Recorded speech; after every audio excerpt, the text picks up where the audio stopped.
pensiez que votre friteuse n'avait rien à voir avec la bourse? Eh ben, détrompez-vous, dans cette vidéo, je vais plonger dans le monde du petit électroménager pour décrypter le marché mondial de la cuisine, les nouvelles règles écolo et surtout un géant français, Seb. Au programme, un tour d'horizon macro du marché, un zoom micro sur l'entreprise Seb, ses chiffres, ses forces, ses galères, puis la conclusion pour l'investisseur. Installez-vous avec un café de votre cafetière bien sûr, c'est parti.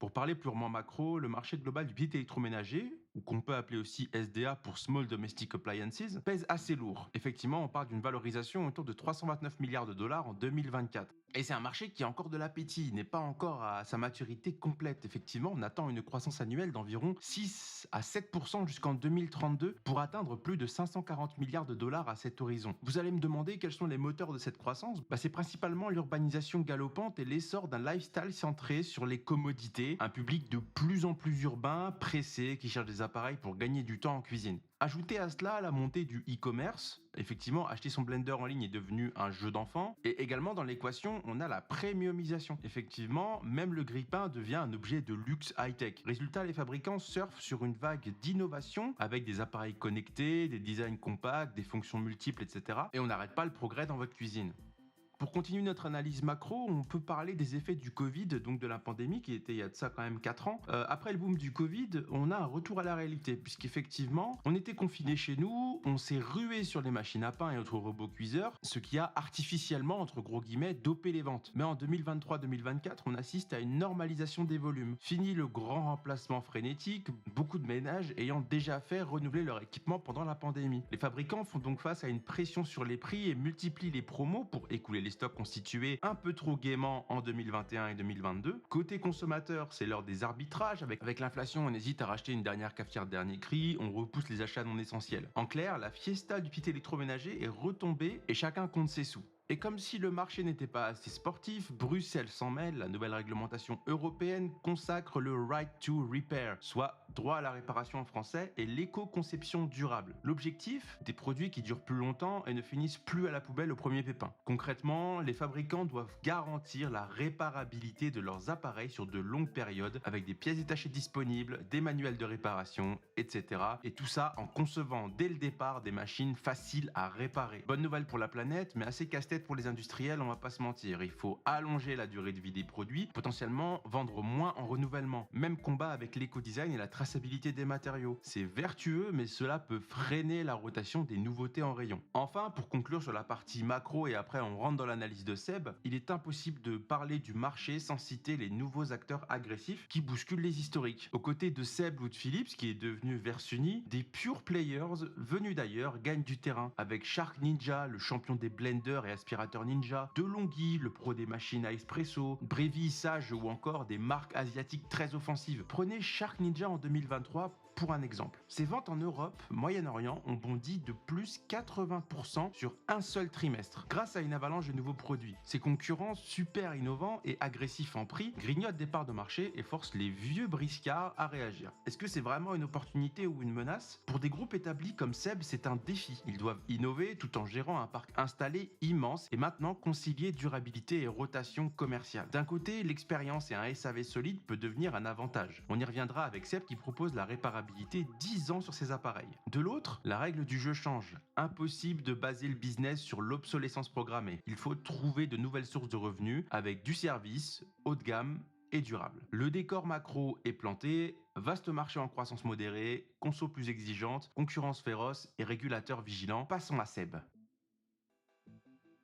Pour parler du cas d'école français, le groupe Seb, Cocorico, est un leader mondial du petit équipement domestique présent dans 150 pays. Avec un portefeuille de marques ultra connues, on peut parler des poêles Tefal, les cocottes Seb, les robots Moulinex, les fers Calor et Roventa, les cafetières Krups, les articles haut de gamme Lagostina, etc. Au total, on compte 40 marques emblématiques dans le parc de Seb. Que ce soit pour faire griller, mixer, repasser ou aspirer, il y a de grandes chances qu'un appareil Seb traîne dans vos placards. Pour parler des chiffres clés 2024 de Seb et est-ce que l'entreprise se porte bien? Seb a réalisé un chiffre d'affaires de 8,27 milliards en 2024, une croissance organique de 5% par rapport à 2023, ce qui est quand même un sacré rebond après la période post-Covid qui a été un peu molle. La rentabilité s'est améliorée, le résultat opérationnel from activity, c'est une forme d'EBIT ajusté, atteint 802 millions d'euros, en hausse de 10%, soit une marge opérationnelle ajustée d'environ 9,7%. Après prise en compte d'une grosse amende exceptionnelle entente sur les prix dans le passé, le résultat opérationnel publié est plus faible, mais le RN ajusté s'établit quand même à 422 millions d'euros, en hausse de 9%. En clair, sans événement exceptionnel, Seb gagne de l'argent même si les marges restent loin des sommets historiques. Le cash flow libre généré en 2024 est de 260 millions, un niveau correct après un pic exceptionnel en 2023 dû à la réduction des stocks. Et enfin, le dividende proposé est de 2,80 € par action, en hausse de 6,9%, ce qui représente un joli rendement d'environ 4% pour l'actionnaire. Bref, un profil plutôt value de la trésorerie et un dividende solide. Cependant, notons que 2025 s'annonce plus corsé. Seb a émis un profit warning retentissant en octobre 2025. L'objectif de résultat opérationnel annuel est révisé en baisse à 550-600 millions d'euros contre 700-750 millions d'euros prévus initialement, soit environ moins 20%. La cause, demande atone en Europe et prudence aux USA d'après le management. C'est la seconde alerte de l'année, signe que la reprise post-Covid est plus lente que prévu. Le marché n'a pas apprécié, l'action Seb a chuté de 21% sur l'annonce, tombant vers 52 €, son plus bas depuis plus de 10 ans. Autant dire que 2025 sera une année de défi avec une croissance des ventes désormais attendue quasi nulle au lieu du petit plus 2 à plus 4% espéré. Pour parler de Seb dans la place du monde, géographiquement, l'Europe de l'Ouest, c'est le premier marché, environ 35% des ventes grand public. En 2024, la région a connu un regain de croissance, notamment en France et en Europe du Sud, après une période de stagnation. L'Asie, notamment la Chine, pèse presque autant dans les revenus. En Chine, Seb opère via sa filiale Support, SUPOR. Le marché chinois est resté quand même difficile en 2024 avec des ventes en léger déclin, mais Support a quand même gagné des parts de marché, signe de sa force locale. L'Amérique du Nord représente environ 11% du CA et l'Amérique du Sud 5%. Ce sont des plus petits marchés, mais assez stratégiques, puisqu'effectivement les États-Unis en particulier ont été un point faible récent. Les consommateurs américains sont en mode wait and see, Dixit Seb. Mais Seb espère un meilleur trend en 2025. Enfin, la zone EMEA émergente, c'est une zone qui comprend l'Europe de l'Est, le Moyen-Orient et l'Afrique, affiche une croissance à 2 chiffres, tout comme l'Amérique du Sud, ce qui compense en partie la mollesse occidentale. Enfin, pour Seb, on pourrait parler des différents segments porteurs, puisqu'effectivement, Seb couvre 2 grands segments. Le grand public, avec 88% du chiffre d'affaires, incluant cuisson, électrique, préparation culinaire, soins du linge, etc. Et le professionnel, 12% avec des machines à café pro, équipements Horeca, etc. En grand public, la préparation culinaire et le café ont cartonné en 2024. Par exemple, les ventes de machines à café automatiques ont eu un succès notable. Les aspirateurs balais et soins du sol avec la gamme Roventa sont également en croissance rapide grâce à l'innovation. Côté professionnel, Seb s'est fortement développé via l'acquisition de WMF en 2016. C'était une entreprise qui fait des machines à café professionnelles. Après un boom en 2023, l'année 2024 a vu une stabilisation à haut niveau. Le Pro Café réalise sa deuxième meilleure année historique malgré moins de grosses commandes avec une croissance organique de plus ou moins 7% du cœur d'activité. Seb mise sur ses activités professionnelles pour diversifier ses revenus et profiter de marges généralement plus élevées. Effectivement, en B2B, on n'est pas sur le même niveau de marge qu'en B2C. Pour parler des facteurs différenciants et pourquoi Seb tient-il tête depuis 160 ans, d'abord grâce à son réseau SAV et sa politique de réparabilité unique. Le groupe a mis en place dès 2015 une garantie réparable 10 ans sur tous ses produits. Il stocke des millions de pièces détachées et agrée des milliers de réparateurs dans le monde, allant jusqu'à expérimenter l'impression 3D de pièces pour prolonger la vie des appareils. Cette approche pionnière, aujourd'hui alignée avec des exigences européennes, est un avantage compétitif énorme. Effectivement, Seb a l'expérience pour faire durer ses profits là où de nouveaux entrants devront investir pour s'aligner, donc beaucoup d'investissements en capex et un ROI qui mettra du temps à venir alors que Seb l'a déjà. Ensuite, Seb peut compter sur ses marques fortes et variées, du premier prix au haut de gamme qui lui donne accès à tous les segments de consommateurs. Enfin, son modèle industriel est intégré, avec plus de 40 usines notamment en France et en Chine, lui permettant ainsi d'innover et d'économiser sur les coûts. En résumé, Seb a des atouts défensifs, qualité, durabilité, notoriété, mais sont-ils suffisants pour séduire la bourse? Voyons les chiffres en détail. Donc là, dans cette partie, je vais faire une analyse financière avec les chiffres et les ratios en fonction de la page des gyros de SEB. Parlons de la valorisation. En bourse, l'action SEB affiche des multiples modestes. Le price earning ajusté tourne autour de 15 en se basant sur les bénéfices nets ajustés 2024. Et même sans ajustement, on reste dans des multiples à 14-15, loin des stars de la tech. Le price to sale n'est que de 0,44, ce qui signifie que le marché valorise SEB à moins de 0,5 fois son chiffre d'affaires annuel. Le price to book, aux environs de 1,2, signe que la valeur boursière n'est guère supérieure à la valeur comptable des actifs. Ces multiples, extrêmement bas, suggèrent que SEB est perçu comme une action décotée, peu de croissance anticipée, avec un profil prudent. Effectivement, rien de spéculatif ici, on est sur une valorisation de style vache à lait. Bonne nouvelle pour les investisseurs income, le dividende généreux offre un rendement de 4,2%, bien au-dessus de la moyenne du secteur industriel, de quoi être payé pour attendre des jours meilleurs. Parlons de la rentabilité, elle reste quand même en deçà du coût du capital. Effectivement, malgré un redressement en 2024, les ratios de rentabilité de SEB restent faibles. On a un ROE, qui est un retour sur fonds propres, qui n'est que de 4,4% sur les 12 derniers mois et un ROA, un retour sur actif, autour de 2%. Des chiffres très bas, traduisant un usage peu efficace du capital. Même le ROI, dont on parlait tout à l'heure, le retour sur investissement au capital employé, plafonne à 3 à 4% en dessous du coût du capital estimé, typiquement 8%. Autrement dit, SEB ne crée pas beaucoup de valeur pour l'actionnaire actuellement. Chaque euro investi ne rapporte que quelques centimes. C'est le reflet de marge nette faible, seulement 3% en 2024, et d'un turnover d'actifs largement perfectible. Pour parler marge et efficacité opérationnelle, la marge opérationnelle de 2024 est remontée à 7% environ, presque 10% en ajusté après le trou d'air 2022-2023, mais cela reste modeste. La marge nette avoisine 3 à 4%. On est loin des 10% des belles années. La faute au surcoût de matières premières et à l'amende exceptionnelle, d'où le 1,6% net publié. Côté efficacité, un point d'attention est les stocks, l'inventory turnover, soit la rotation des stocks, qui est tombé autour de 2,9 par an, bien plus lent que la moyenne historique 4 ou 5. En clair, SEB écoule difficilement ses inventaires accumulés post-Covid. Il leur faut 120 jours pour tourner le stock contre moins de 90 jours auparavant. D'ailleurs, le BFR a regonflé de plus 234 millions en 2024, rien qu'avec la reconstitution des stocks. Preuve que la normalisation des supply chains a ses revers. On se retrouve avec des entrepôts pleins à vider. Cela pèse sur le cash flow, avec un TTM en légère négative à moins 50 millions d'euros, en grande partie à cause de ce surstockage et d'investissement maintenu. Du côté de la dette, rien d'alarmant. Le ratio dette-equity représente 1,14. Effectivement, ça indique un levier assez raisonnable. Des dettes nettes environ 2 milliards pour 3,5 milliards de capitaux propres. La couverture des intérêts est d'environ 4, donc SEB arrive à payer ses frais financiers sans souci majeur. Cependant, la hausse des taux oblige à rester prudent sur l'endettement. Globalement, la situation financière est saine mais pas flamboyante, avec une marge moyenne, une rotation à optimiser et des dettes qui restent quand même sous contrôle, on va pas se mentir. Pour terminer cette analyse financière, on peut parler de la croissance. Sur le front de la croissance, SEB ne fait pas rêver sur les dernières années. Le chiffre d'affaires n'a cru que de 0,5% par an en moyenne sur 3 ans. Autant dire stagnation, même si le Covid fausse un peu la moyenne. Les projections à 3-5 ans restent modestes, de l'ordre de 3% par an, avec un marché européen saturé et une Chine incertaine. Le bénéfice par action, le PS, a été très volatile, boosté en 2020-2021, puis chute en 2022, rebond technique en 2024, difficile de discerner une trajectoire stable. Cela traduit le caractère cyclique du secteur, lié au renouvellement de produits, et le manque de pricing power de SEB face à l'inflation des coûts. Ils ont relevé les prix en 2022-2023, mais ont dû réinvestir en promotion ensuite. En somme, pas de croissance structurelle forte à l'horizon, le groupe doit prouver qu'il peut renouer avec une expansion durable. Innovation, e-commerce, marché émergent, au-delà du simple retour à la normale post-Covid. Faisons maintenant un petit exercice de réflexion pour un investisseur. Pour l'investisseur, faut-il se mettre à table avec SEB ou laisser passer le plat? Faisons le match bull case versus bear case. Prenons le bull case, donc ce qui peut faire monter le titre.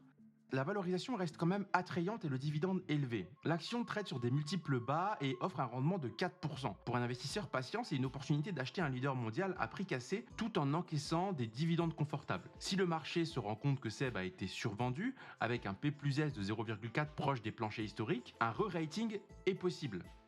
On note également un rebond des marges et une normalisation post-crise. 2024 a monté un début de redressement des marges opérationnelles de 9,7% ajustés versus 9,1% en 2023. Les surcoûts logistiques et matières s'atténuent, les hausses de prix commencent à compenser l'inflation et le besoin de promotion pourrait diminuer avec l'écoulement des stocks. SEB entre donc dans une phase de normalisation post-Covid, ce qui pourrait surprendre positivement sur les résultats 2024-2025 si les volumes se stabilisent.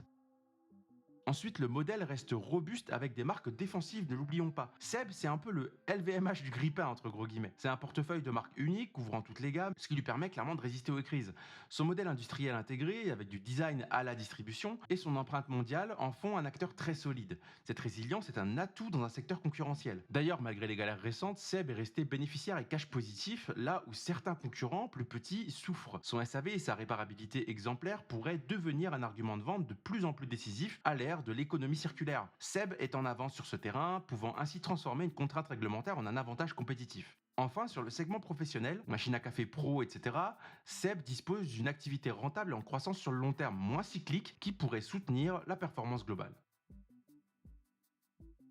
Ensuite, bear case, pourquoi être prudent ou négatif? Le marché européen reste atone avec une forte dépendance au cycle de consommation. L'Europe de l'Ouest reste le premier marché de SEB et il stagne. La consommation d'équipements est molle en Europe et en plus les clients européens sont ceux qui gardent le plus longtemps leurs appareils. En Amérique du Nord, le moral conso n'est pas fou non plus. Si les foyers reportent leurs achats, ce qui semble être le cas avec la baisse des dépenses non essentielles, SEB risque de manquer de catalyseurs de croissance à court terme. Ses ventes pourraient faire du surplace, d'autant que beaucoup de ménages sont déjà équipés depuis la pandémie, créant ainsi un effet de saturation. Le free cash flow, ça se voit dans le free cash flow puisqu'il est affaibli avec un TTM négatif, montrant que la trésorerie n'est plus aussi abondante, ce qui limite la marge de manœuvre pour investir ou augmenter les dividendes. La concurrence reste féroce, ce qui érode les parts de marché. Effectivement, les nouveaux entrants agressifs cités plus haut n'ont pas dit leur dernier mot. Shark Ninja, par exemple, connaît une croissance explosive en Europe et attaque SEB sur ses segments historiques. Mixeur, cuisson. DeLonghi grignote du terrain sur le café haut de gamme, Xiaomi et d'autres proposent des appareils bon marché qui séduisent une clientèle jeune. Cette concurrence met une pression énorme sur les prix et oblige SEB à investir pour défendre ses positions. Le risque, c'est une guerre des prix et de l'innovation qui compresse les marges de tous. SEB n'a pas forcément la même agilité marketing que ses outsiders très réactifs. Si SEB perd ne serait-ce qu'un ou deux points de part de marché au profit de ses rivaux, la bourse pourrait sanctionner durement étant donné la faible croissance intrinsèque du secteur.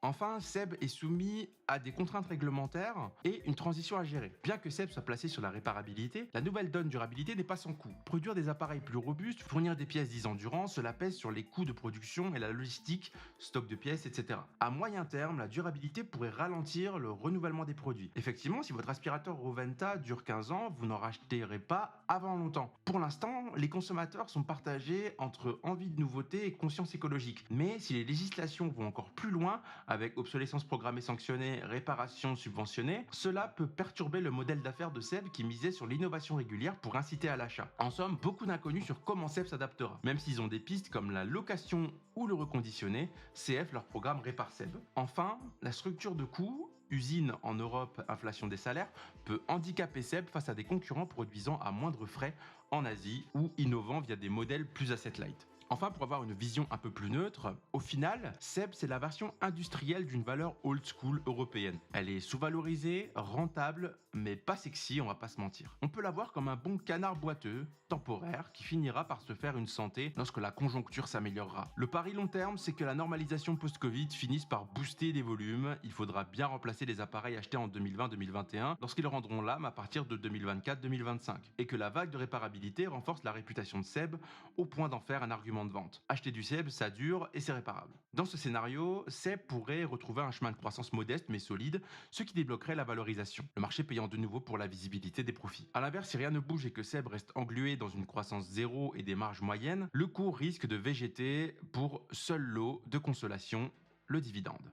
En résumé, SEB n'est pas une fusée technologique, mais bien une machine à cash bien huilée. Quand la conso suit, évidemment. C'est un leader mondial dans un secteur indispensable, mais un peu plan-plan qui traverse une zone de turbulence conjoncturelle. L'investisseur doit trancher entre un pari contrariant sur un retour à meilleure fortune ou valeur piégée par un marché saturé et des marges sous pression. Seb a prouvé par le passé sa capacité à rebondir et à innover. Après tout, qui d'autre a mis une cocotte minute dans presque chaque cuisine française? Mais la bourse, elle attend du concret. Je tiens à rappeler que cette vidéo n'est pas à caractère de conseil en investissement. Nous ne sommes pas conseillers en investissement. Je vous invite à faire vos propres recherches et à ne pas utiliser cette vidéo comme argument d'arbitrage. Et vous pariez sur le Made in France industriel ou est-ce que vous laissez Shark Ninja croquer la marge de vos friteuses? Quoi qu'il en soit, merci d'avoir regardé jusqu'au bout. N'hésitez pas à liker et à vous abonner pour d'autres décryptages. Je vous souhaite une très bonne journée. À la prochaine. Bye bye.